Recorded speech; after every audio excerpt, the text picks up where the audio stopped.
अस्सलामु अलैकुम रहमतुल्लाह। मुफ्ती सलमान की न्यू तकरीर, जेल से रिहा होने के बाद इंशाअल्लाह ईमान ताज़ा हो जाएगा। चलो सुनते हैं। का दीने हसन रह जाएगा, सब फना हो जाएंगे काफी वो, लेकिन हश्र तक नाम हजरत का जुबानों पर चलन रह जाए। या रसूल अल्लाह, तेरे इश्क की बदौलत मुझे जिंदगी मिली है, तेरे इश्क की बदौलत मुझे जिंदगी मिली है। मेरी बात बन गई है तेरी बात करते करते। सुभान अल्लाह। या रसूल अल्लाह, मेरी बात बन गई है तेरी बात करते करते। और हर सुन्नी मुसलमान का मकसद क्या होना चाहिए? यहाँ हाजिर जितने हैं वो सब ये सुन करके जाएं। है जो जिंदगानी बाकी ये इरादा कर लिया है, जो जिंदगानी बाकी ये इरादा कर लिया है। या रसूल अल्लाह, तेरे मुनकिरों से आका मैं मरूंगा लड़ते लड़ते। क्या बात है, जिंदाबाद जिंदाबाद। तेरे मुनकिरों से आका मैं मरूंगा लड़ते लड़ते। अजीजा ने गिराम वकार, आज के इस माहौल में जहां डर और खौफ इतना भरा जा रहा है, लेकिन उसके बावजूद भी इस कमजोर कौम का खौफ निकला जा रहा है, इसलिए कि फितरत का कानून है, हक को जितना दबाते जाओगे उतना ही वो बुलंद होता जाए। साल भर पहले या 2 साल पहले इतने नारे लब्बैक के नहीं गूंजते थे, लेकिन बाज कुत्ते भेड़िए मैदान में आए जिन्होंने मेरे आका सल्लल्लाहु तआला अलैहि वसल्लम की अजमत पर उंगलियां उठानी शुरू की। फिर क्या था कि हमने हिंदुस्तान के मशरिक और मगरिब, शुमाल और जुनूब को देखा। बूढ़ा जवान क्या हर बच्चा भी पुकारने लगा, या रसूल अल्लाह मैं आपके लिए हाजिर हूं। मतलब क्या होता है लब्बैक या रसूल अल्लाह का? ऐ अल्लाह के रसूल मैं हाजिर हूं। किस बात के लिए हाजिर हूं? सिर्फ हाजिरी देने के लिए नहीं, मुझे इस बात का यकीन है रात के 12 बजे कोई नेता आए और इतना बड़ा मजमा जमा के दिखाए। हो सकता है 100 रुपये, 200 रुपये, 500 रुपये में तुम जमा कर लोगे इलेक्शन के माहौल में, लेकिन ये जो सुन्नियों का मजमा है ये नोटों के लिए नहीं आया है, अपनी गर्दने मुस्तफा के कदमों में निछावर करने आया है। हर एक का ये जज्बा होता है। मेरे अजीजों, मैं आज ही आ रहा था, इससे कबल भी इसी जिले के किसी इलाके में मेरा इजलास हुआ था। डिपार्टमेंट के लोग काफी परेशान रहे, हमारे रिश्तेदार हैं पूरे हिंदुस्तान भर में।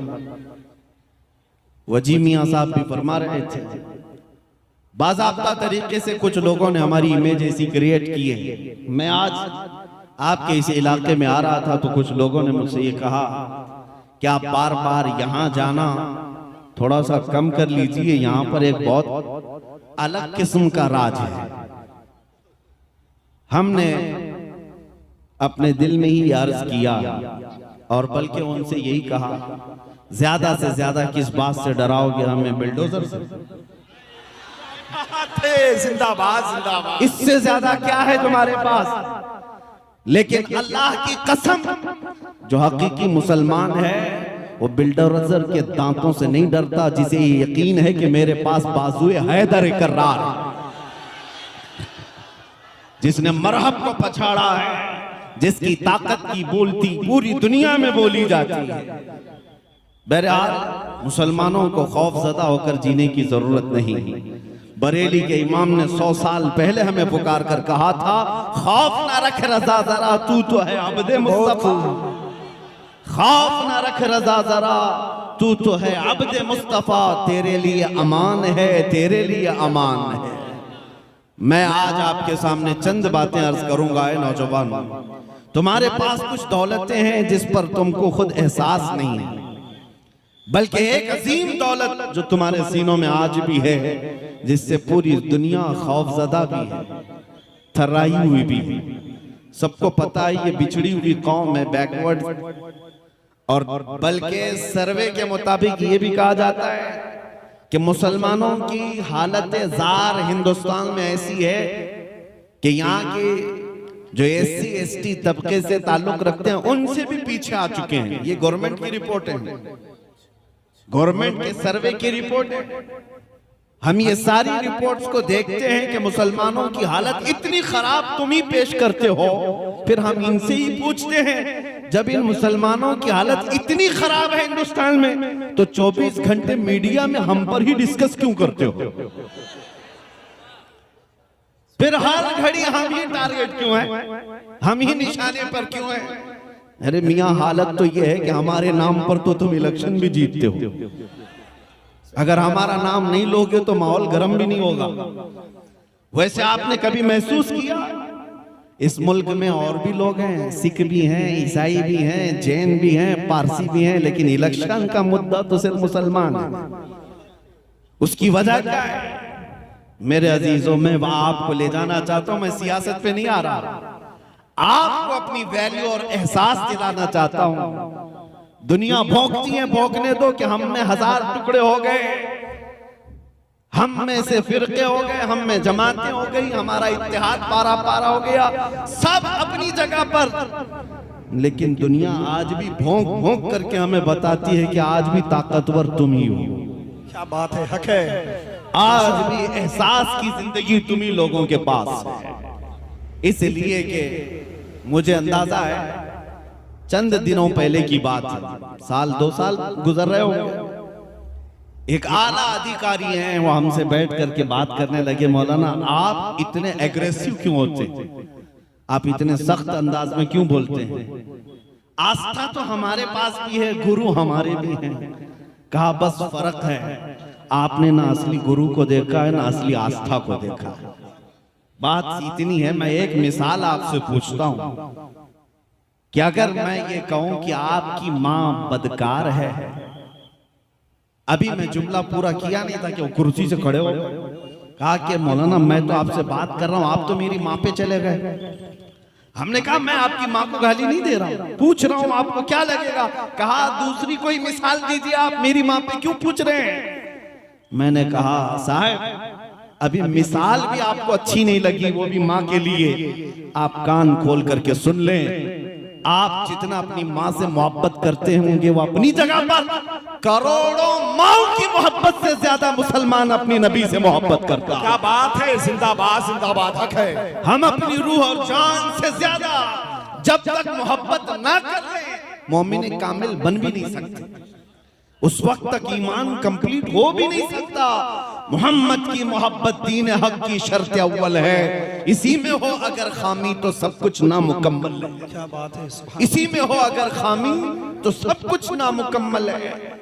इसीलिए मैं उस नुक्ते की तरफ आपको लेकर के आना चाहता हूं। ऐ अजीजों, आज आपके दिलों में जिसने तड़प पैदा की है, जगह दिया है अज़मत मुस्तफ़ा के लिए, ये बहुत ही अहम उन्वान है, बहुत अहम टॉपिक है। पता है आपको, तकरीबन 15 साल के बाद डॉक्टर इकबाल ने, शायर मशरिक ने अपनी कौम को ये मैसेज दिया था। यूरोप को देख करके आया था इकबाल, वहां की तरक्कियों को देख करके आया था, और जब कौम ने पूछा मुसलमानों ने कि हमारी तरक्की किसमें है, तो इकबाल ने एक ही जुमला कहा था कि मोहम्मद से वफा तूने तो हम तेरे। बहुत खूब। ये जहां चीज है क्या लौहो कलम तेरे, तुम्हारी तरक्की का राज सिर्फ इतना ही है, उस नुक्ते पर आ जाओ जहां मेरे मुस्तफा ने अपने सहाबा को छोड़ा। अजीज़ान इकराम वक़ार, आज हजारों टॉपिक हैं आपके साथ गुफ्तगू करने के लिए, लेकिन हर उन्वान की जान मेरे मुस्तफा की जात है, हर मौज़ूए सुखन की जान नबी पाक की जात है। अगर उसमें तुम कंप्लीट हो गए तो सारे मसाइल अल्लाह यूं ही हल फरमा देगा, सारी चीजों का हल आ जाएगा। बस ये आज से सीख करके उठो, हर नौजवान जैसे भी हो तैसे भी हो, लेकिन मेरे मुस्तफा की मोहब्बत का समझौता कभी नहीं करना। एक बात मैंने देखा है, लोग आज चाहे जितनी चीजों में बटे हुए हों, एक बात की तरफ अगर तुम आ जाओ, 1.5-2 साल पहले जब एक कुत्ता भौंक रहा था गुफे से बैठ करके हुजूर के नाम पर, और जब हमने उसको ललकार करके कहा था हम आ रहे हैं तुम्हारे जवाब के लिए, तो जानते हैं मेरे अजीजों, ये बात मैं आपको इसलिए अर्ज कर रहा हूं, हिंदुस्तान क्या पूरी दुनिया में से जितनी बड़ी खानकाएं होंगी या जितने उलमा या तंजीमें जिम्मेदार, सबके कुछ ना कुछ मैसेजेस आए, दुआएं आई। अपने तो अपने जो मकतबे फिक्र से हमारा कोई ताल्लुक ही नहीं, उन मकातिब फिक्र के उलमा ने भी कहा कि मौलाना आपका और हमारा इख्तिलाफ बहुत पुराना है, लेकिन गुंबद खजरा की छांव में हम और आप इस मसले में एक। क्या बात है, हक है। हुजूर की इज्जत और अजमत के सिलसिले में बहरहाल उनकी बातें अपनी जगह पर, लेकिन मैं ये महसूस करता हूं आज भी उम्मत को अगर कोई चीज जोड़ सकती है तो नाम मुस्तफा ही का। बहुत खूब, हक है। मुस्तफा करीम सल्लल्लाहु ताला अलैहि वसल्लम की अजमत व मोहब्बत, इसी बात के लिए तो इमाम अहले सुन्नत फाजिल बरेलवी रहमतुल्लाह ताला अलैहि ने कलम उठाया। जिस मसले पर सबसे ज्यादा शिद्दत की है आला हज़रत इमाम अहले सुन्नत ने, वो मेरे मुस्तफा करीम की अजमत के मामले में। अजमत रिसालत, नामों से रिसालत का मसला हमारी जिंदगी का सबसे अहम उन्वान है, सबसे अहम टॉपिक है। इसीलिए ऐ नौजवानों, अगर मेरे आका की इज्जत सलामत है तो सब सलामत है। आज बहुत सारे लोग यहाँ के सवालात ये करते हैं, हम बड़े कसम पुरसी के आलम में जिंदगी गुजार रहे हैं, डर और खौफ भी है। हर शहर में एक अलग अलग बला फैली हुई है, खौफ और हिरास है, हुकूमत बदल गई है, अलग अलग अंदाज की शिकायतें हैं। लेकिन मैं आपको बताऊं, तुम किस किस चीज का रोना रोते रहो। ये मुसीबतें जो तुमको बड़ी लग रही हैं, क्यों? कभी तुम्हारे बच्चे मारे जा रहे हैं, कभी तुम्हारी औरतें नीलाम की जा रही हैं, कभी तुम्हारे अजमत पर, कभी तुम्हारे दीन की अजमत पर हमले। ये रोजमर्रा की कहानियां हो गई, लेकिन ये मुसीबतें बड़ी क्यों लगने लग गई? मैं एक मिसाल बताता हूं। मदीने की उस खातून को याद करो जब जंगे उहद हो गई, 70 सहाबा शहीद हुए थे, और उहद के मैदान से जब लोग लौट करके आ रहे थे, मदीने से एक खातून दौड़ी हुई उहद के मैदान की तरफ जा रही है। आने वाले ने, किसी ने देखकर उस खातून से कहा है, बीबी तुम्हारा बेटा तो जंग उहद में शहीद हो गया। उस खातून ने इन्ना लिल्लाह पढ़ा और आगे बढ़ गई। फिर किसी ने कहा, खातून तुम्हारा शोहर भी शहीद हो गया है।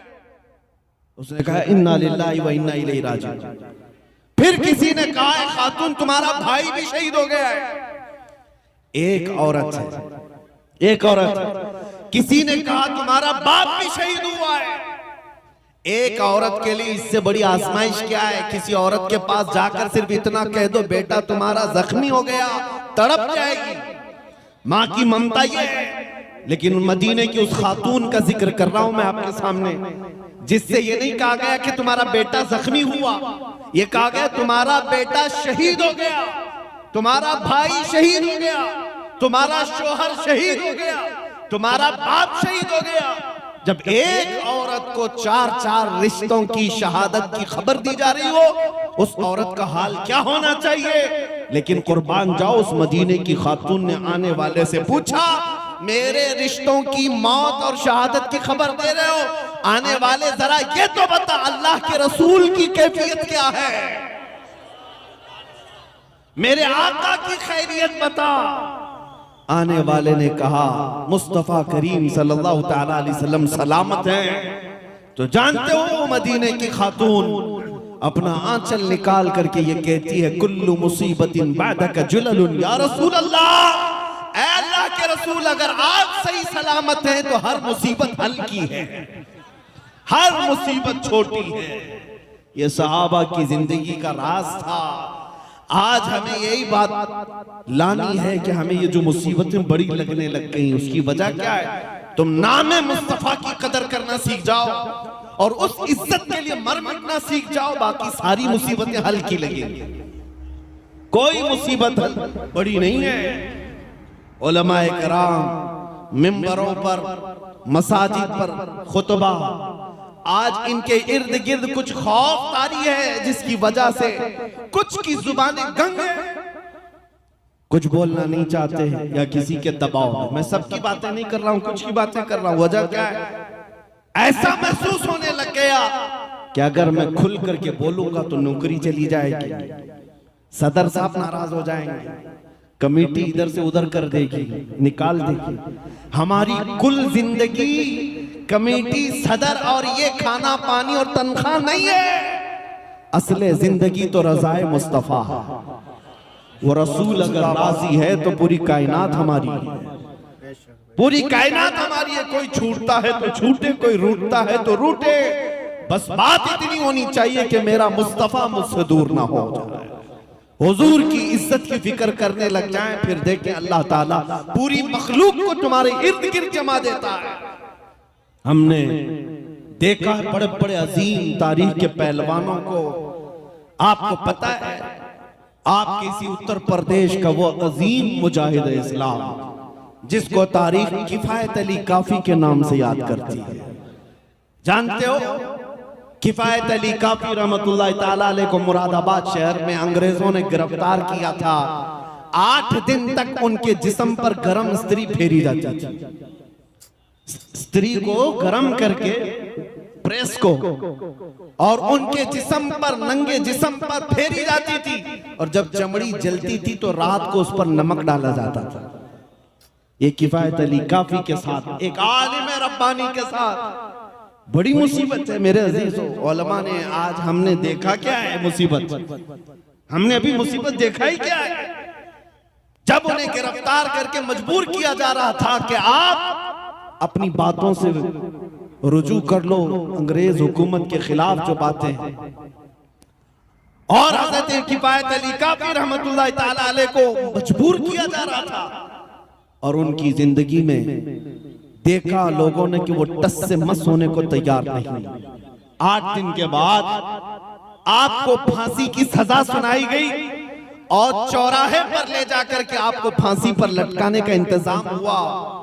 ऐ लोगों, मैं आपको बताऊं, उस आलिम रब्बानी ने चूचिरा नहीं किया कि मैं फांसी से लटक जाऊंगा तो मेरे बीवी बच्चों का क्या होगा, मेरी जिंदगी क्या होगी। नहीं, मुझे एक बात मुतासिर करती है, वो ये है कि किफायत अली काफी को जब अंग्रेज पकड़ करके गिरफ्तार करके सूली पर ले जा रहे थे तो तमाशा देखने वाले लोग भी थे। आपसे पूछा गया कि अब फांसी पर जा रहे हो, आखिरी कोई ख्वाहिश है? जब किसी को फांसी के फंदे पर चढ़ाया जाता है, आखिरी ख्वाहिश पूछी जाती है, तो फांसी के फंदे पर लटकने वाला पहले ये बोल देता है मैं बीवी से मिल लूंगा, बच्चों से मिल लूंगा, रिश्तेदारों से आखिरी मुलाकात कर लूंगा, कोई चीज खा लूंगा। उसकी आखिरी ख्वाहिश ये है। किफायत अली काफी से पूछा गया फांसी का फंदा गले में डालने से पहले कोई ख्वाहिश है? किफायत अली काफी ने कहा एक ख्वाहिश है कि जमकर नाते रसूल पढ़ लो। सुभान अल्लाह, सुभान अल्लाह। एक बार हुजूर की बारगाह में गुनगुना लूं। उनको छोड़ा गया, तब किफायत अली काफी गुनगुना रहे थे, कोई गुल बाकी रहेगा न चमन रह जाएगा, पर रसूलुल्लाह का दीन हसन रह जाएगा। सब फना हो जाएंगे काफी वो, लेकिन हश्र तक नाम हजरत का जुबानों पर चलन रह जाएगा।